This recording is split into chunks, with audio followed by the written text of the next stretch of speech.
aujourd'hui, nous sommes en présence de l'ONAC-VG, d'accord, donc ils sont là pour l'intervention Explique-moi une cérémonie. Bruno Dupuis, je suis le directeur de l'Office national des combattants et victimes de guerre. L'Office des combattants, en fait, on a été créé en 1916, au cours de la Grande Guerre.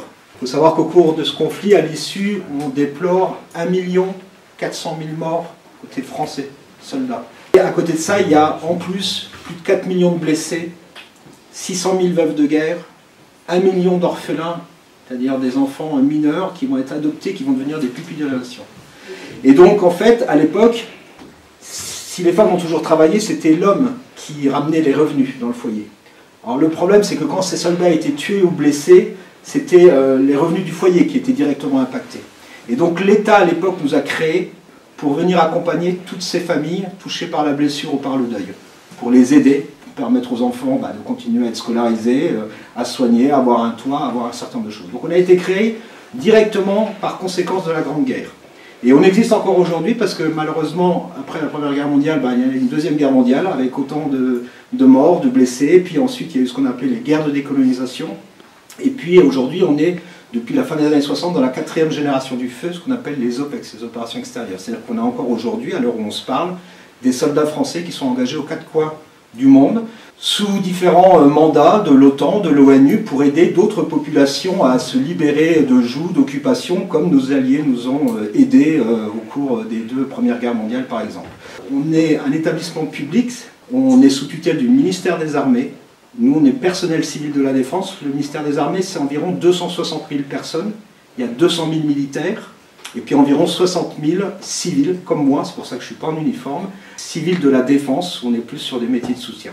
On a 3 grandes missions.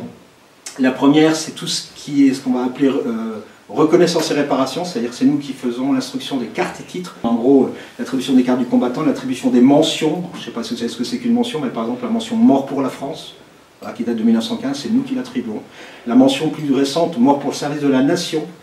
Vous avez certainement entendu parler de l'enseignant Samuel Paty. Voilà, Samuel Paty a eu la mention mort pour le service de la nation, ce qui donne des droits à son épouse, à ses enfants mineurs. Voilà, ça leur offre des droits et on les accompagne. La deuxième grande mission, c'est la solidarité. C'est-à-dire que nous, on va s'occuper des anciens combattants, mais pas uniquement. On va s'occuper aussi de toutes les victimes de guerre. Il y a 20 statuts pour être ressortissant de chez nous. Un statut, c'est les anciens combattants, mais il y a 19 autres statuts qui permettent d'être ressortissant de chez nous. Donc on va s'occuper voilà, tout ce qui était résistants, déportés, pensionnés, victimes d'attentats également. Les victimes d'attentats sont considérées comme des victimes civiles de guerre. Et à ce titre-là, sont des ressortissants de chez nous. Et on s'en occupe. Les pupilles de la nation, les veuves de guerre, j'en passe et des meilleurs. Donc pour toutes ces personnes-là, on va avoir un accompagnement social. Très concrètement, on va les aider financièrement si elles ont des difficultés financières, en plus de ce qu'elles peuvent avoir au niveau du droit commun.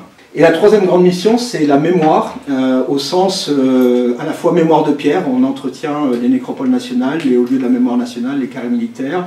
C'est la mémoire au sens commémoratif, on aide avec la préfecture, la délégation militaire départementale, l'organisation des cérémonies, des journées nationales commémoratives. Et puis la mémoire au sens de l'éveil citoyen, de la transmission intergénérationnelle, c'est-à-dire en fait vous apporter à travers l'histoire des conflits un certain nombre de messages, véhiculer des valeurs, puisque quand vous serez demain adulte, majeur, citoyen à part entière à partir de 18 ans, il faudra que par vous-même vous preniez des décisions, vous ayez un libre arbitre, et pour ça il faut être armé, c'est pour ça que vous allez à l'école, c'est pour apprendre un certain nombre de choses. Et nous, on vous en apporte d'autres, et c'est avec tout ce bagage qu'on vous apporte, les uns et les autres, vos parents, enfin un certain nombre d'acteurs, que vous pourrez à 18 ans faire un choix qui sera un choix réfléchi, parce que vous avez eu la connaissance d'un certain nombre de choses. D'accord ? Donc l'Office, voilà, 3 grandes missions, on représente l'État, on est au ministère des Armées. Caroline, je vous laisse vous présenter. Donc, je suis Caroline Weiler, donc je suis agent au sein de l'Office, donc service départemental de Lyon, depuis maintenant 8 ans. Avant j'ai été militaire, ensuite j'ai été civile de la défense à l'état-major des armées et du coup je suis descendue sur Auxerre. On fait un travail extrêmement varié, moi je m'occupe surtout de l'accueil téléphonique, l'accueil du public. On fait tout ce qui est administratif, mais voilà, ça va au-delà, on soutient les personnes au téléphone quand ça ne va pas, pour les décès par exemple, pour voilà, les petits soutiens quand ils ont des petits accidents de la vie.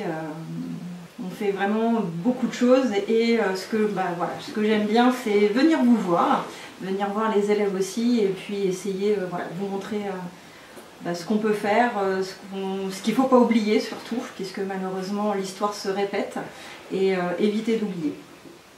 Juste pour finir et compléter, notre organisation territoriale, notre direction générale est à Paris, aux Invalides. Je ne sais pas si certains d'entre vous sont déjà allés à Paris. L'Hôtel National des Invalides, c'est là où se sont concentrés un certain nombre de services liés au ministère des Armées. Les Invalides, c'est là où il y a le tombeau de Napoléon, pour information. Pour ceux qui n'ont jamais été, il y a le musée de l'armée et autres. Donc ça, c'est notre direction générale. On a un service dans tous les départements de France. Dans chaque département, on a un service. D'accord ? On a un service dans tous les territoires ultramarins. Et on a encore un service en Algérie et au Maroc. J'ai été directeur au Maroc il y a quelques années. Voilà, pour information, parce que dans ces pays-là, avant leurs indépendances, un certain nombre de personnes se sont engagées dans l'armée française et ont donc des droits, comme en France.